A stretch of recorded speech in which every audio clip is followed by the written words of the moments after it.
ಹೆಂಗಾತ ಇದೆಲ್ಲ ನೋಡ ಲಕ್ಷ್ಮಿ ನೋಡ ಗುಬ್ಬಿ ಗೂಡಾಗ ನೆತ್ತಿ ಸೂರಾಗಿದ್ದ ಮುರ್ಪು ಗುಡಿಸ್ಬಿಟ್ಟು ಇದೊಂದು ನೆಲ ಕಳ್ಕೊಂಡು ಉಟ್ಪಟ್ಟೆಲ್ಲ ಬಟ್ಬಾಳ್ ಬಂದಿತ್ತು ಬಟ್ಬಾಳ್ ಬಂದಿತ್ತು. ರಮ್ಯಾ, ನಿನ್ನೆ ನನ್ನ ಜೊತೆ ಮಾತಾಡಿದಾಗ ನಿನ್ ಮಾತು ಖರೆ ಅನಿಸ್ತು. ಹಿಂಗ ಕೈ ಕಟ್ಟಿ ಕುಂತ್ರೆ ಬಗೆಹರಿ ಅದಿಯಲ್ಲ ಅಂತ ನೀನ್ ಬಾಳ್ಬೇಕು ಅಂತ ಆದಿ ಮಾಡೋಣ ಅಂತ ಊರಾಳ ಮಂದಿನ ಸಜ್ಜು ಮಾಡಕ್ ಹೋಗಿದ್ದೆ. ಮಂದಿ ಅಲ್ಲಿ ಮಾತಾಡಕತ್ತಿದ್ರು. ದೈವದ ಮಾತಿಗೆ ಎದುರೋಗಿದ್ದಕ್ಕ ದೇವಿ ನಿನ್ ಗುಡಿಸ ಸುಟ್ಟ ಅಂತ. ಗುಡಿಸು ಸುಡಾಕ ದೇವಿ ಬೇರೆ ಕೆಲಸ ಇದ್ದಿಲ್ಲೇನು? ಗುಡಿಸು ಸುಟ್ಟಿಲ್ಲ ದೇವಿ ಅಲ್ವೋ? ನಿಮ್ಮಂತ ಬಡವರನ್ನ ದಲಿತರನ್ನ ಜೀವಂತ ಕಾಡ್ತಿರೋ ಈ ಊರಿನ ಕೊಳ್ಳಿದ್ದೇವ ಆ ಬೈರೇಗೌಡ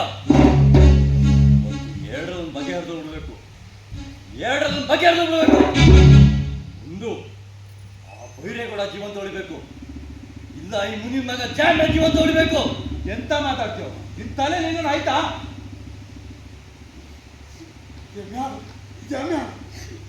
ನೀನ್ ಸಿಟ್ಟಂತ ನನಗೆ ಗೊತ್ತೈತೆ.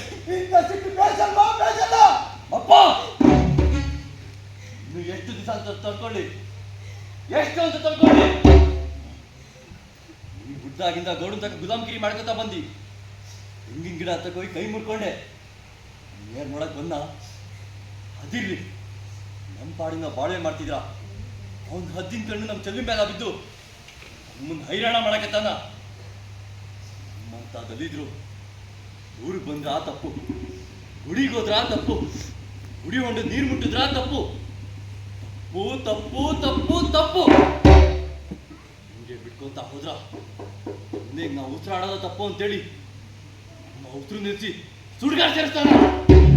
ಹೌದು, ನನ್ನ ತಂಗಿ ಲಗ್ನಕ್ಕ ಅವನತ್ರ ಸಾಲ ಮಾಡಿದ್ದಕ್ಕ ಇದ್ದ ತುಂಡು ಭೂಮಿಯನ್ನು ಕಿತ್ಕೊಂಡ. ಈಗ ನಮ್ಮ ಭೂಮಿನಾಗ ನಾನೇ ಜಿತದಾಳಾಗೀನಿ. ಆ ಗೌಡ್ಕಾಕ 8 ವರ್ಷ ಜೀತದಾಳಾಗಿ ಕತ್ತಿ ದುಡ್ದೆ ಪಗಾರ ಕೇಳಕ್ ಹೋದ್ರೆ ಬಂದೂಕ ತೋರಿಸಿ ಕುತ್ತಿಗೆ ಕೈ ಹಾಕಿ ದಬ್ದ.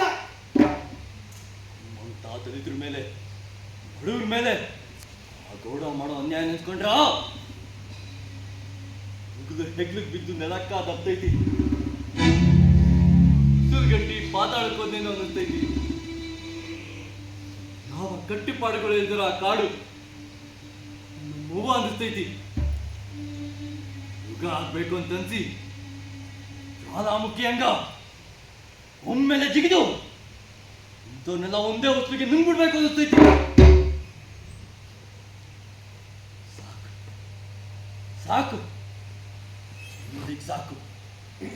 ಆ ಗೌಡನ ದರ್ಪದ ಕೆಳಗ ನಾವು ಬದುಕಿದ್ ಬದುಕು ಸಾಕು. ನಾ ಹೊಂಟೆ ಹಕ್ಕನ್ನು ಪಡೆಯಾಕ. ಸುಟ್ಟ ಬಾಳಿನ ಪ್ರಶ್ನೆಗೆ ನ್ಯಾಯ ಹುಡ್ಕೋತ ನ್ಯಾಯದ ನಕ್ಕಾರಿ ಬರ್ಸಕ್ತ ಹೊಂಟೆ. ನಿಮಗೂ ಹಕ್ಕು ಬೇಕು, ನ್ಯಾಯ ಬೇಕು, ಸ್ವತಂತ್ರದ ಬಾಳು ಬೇಕು ಅನ್ನೋದಾದ್ರ ನನ್ನಿಂದ ಬನ್ನಿ. ನಾ ಹಿಂದಿರುಗಿ ನೋಡೋದಿಲ್ಲ.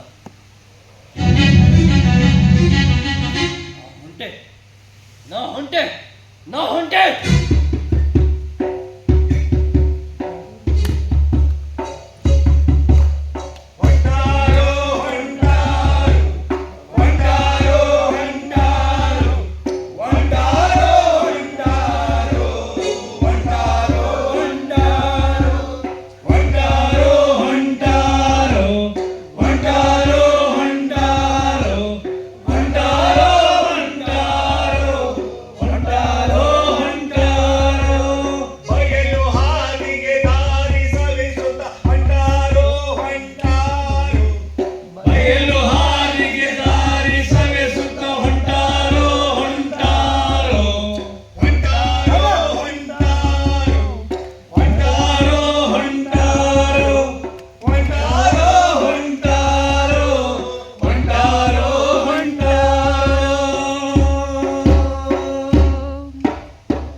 ಹೊಂಟಾರೋ ಹೊಂಟಾರೋ ಸುಟ್ಟ ಬಾಳ್ವೆಗೆ ಕಣ್ಣೀರ ಪ್ರಶ್ನೆಗೆ ಉತ್ತರ ಹುಡುಕಿ ಹೊಂಟಾರೋ ಸುಟ್ಟ ಬಾಳಿಗೆ ಕಣ್ಣೀರ ಸಮಸ್ಯೆಗೆ ಹೊಂಟಾರ ಹುಡುಕಿ ಹೊಂಟಾರೋ ಹಕ್ಕು ಪಡೆಯಲು ಹೊಂಟಾರೋ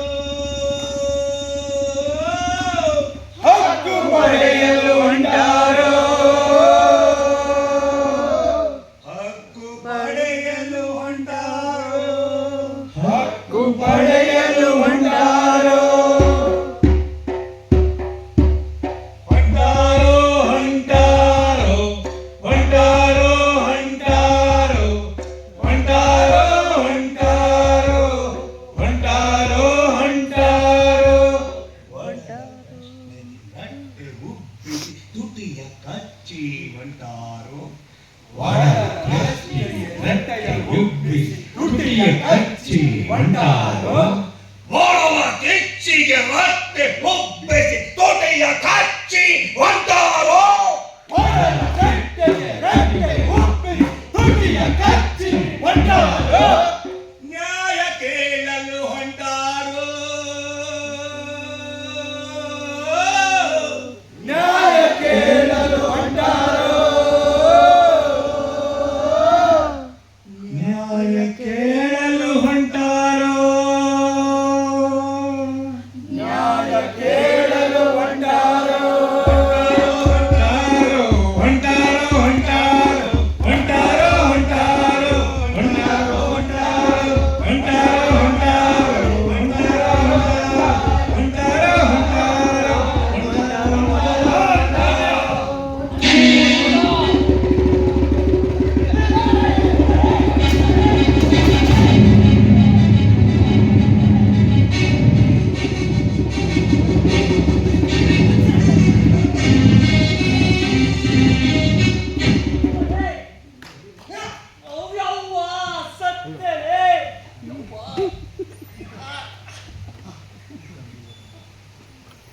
ಯಾರೇ ನೀವು ಒಳ್ಳೆ ವೇಳಕ್ಕೆ ಬಂದು ನನ್ನ ಜೀವ ಉಳಿಸಿದ್ರಿ.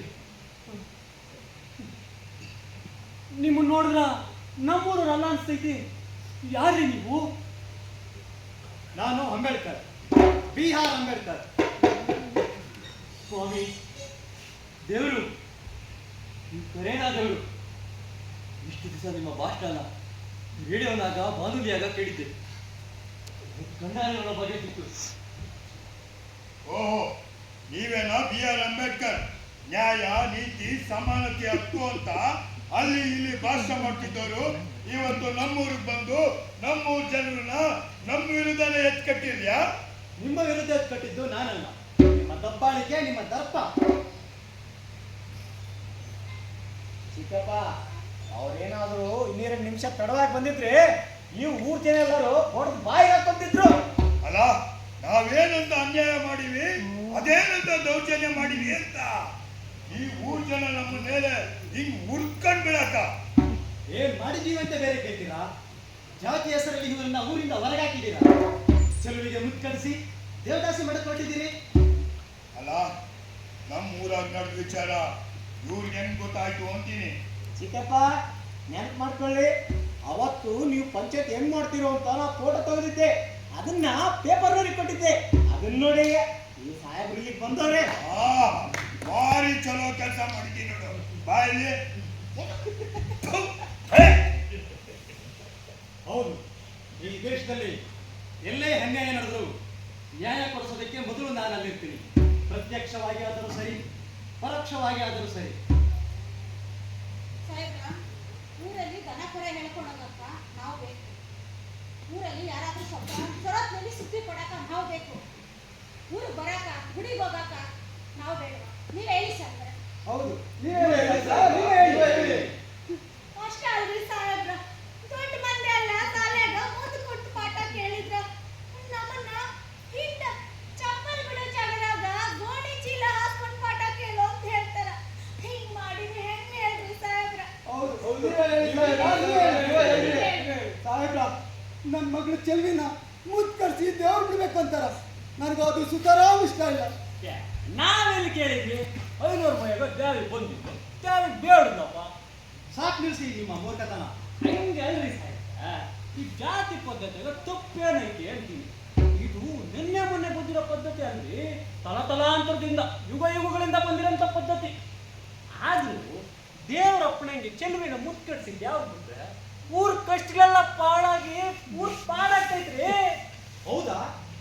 ಇಂಥ ಪರಿಸ್ಥಿತಿ ನಿಮ್ಮನೆ ಹೆಣ್ಮಕ್ಳು ಬಂದಿದ್ರೆ ಗೊತ್ತಾಗ್ತಾ ಇತ್ತು ಅದರ ನೋವು ಏನು ಅಂತ. ಬ್ರಿಟಿಷರು ನಮ್ಮ ದೇಶ ಬಿಟ್ಟು ಹೋದಾಗ ಸ್ವತಂತ್ರ ಬಂತು ಅಂತ ಅನ್ಕೊಂಡಿದ್ದೆ. ಆದರೆ ಹಿಂದುಳಿದ ವರ್ಗದವ್ರ ಮೇಲೆ ನಡೆಯುವ ದೌರ್ಜನ್ಯಕ್ಕೆ ಇವಾಗಲೂ ಕೂಡ ಸ್ವತಂತ್ರಕ್ಕೋಸ್ಕರ ಹೋರಾಟ ಮಾಡಬೇಕಾಗಿದೆ. ಹೋರಾಡಬೇಕು ಅಂತ ಸಾಹೇಬ್ರ ಕತ್ತಿ ಕುಡ್ಗೋದು ಮಚ್ಚಿಯೋದೆಲ್ಲ ತಂದಿವಿ. ಇವ್ರನ್ನೆಲ್ಲ ಕಚ್ಚಿ ಮುಗಿಸ್ತೀವಿ.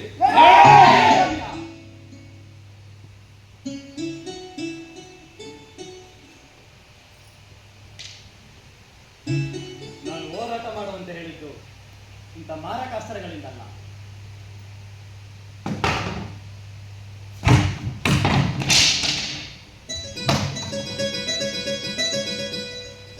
ನೀವು ಇವ್ರ ಮೇಲೆ ಹಲ್ಲೆ ಮಾಡಿ ನಾವು ಬರೆದಿರೋ ಕಾನೂನು ಶಿಕ್ಷೆಗೆ ಗುರಿಯಾಗಬೇಡಿ.